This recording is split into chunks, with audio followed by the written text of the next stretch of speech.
ലോകകപ്പ് യോഗ്യതാ മത്സരത്തിൽ ബ്രസീലിനെതിരെ 4-1 ആധികാരിക വിജയം നേടിയ അർജന്റീന ടൂർണമെന്റിൽ തങ്ങളുടെ യോഗ്യത ഉറപ്പിച്ചു.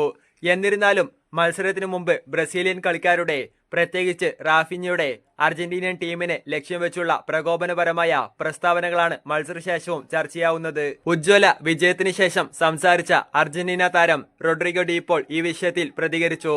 കഠിനാധ്വാനത്തിലൂടെയും വിജയത്തിലൂടെയുമാണ് അർജന്റീന അവർക്കുള്ള ബഹുമാനം നേടിയെടുത്തത് എന്ന് അദ്ദേഹം വ്യക്തമാക്കി.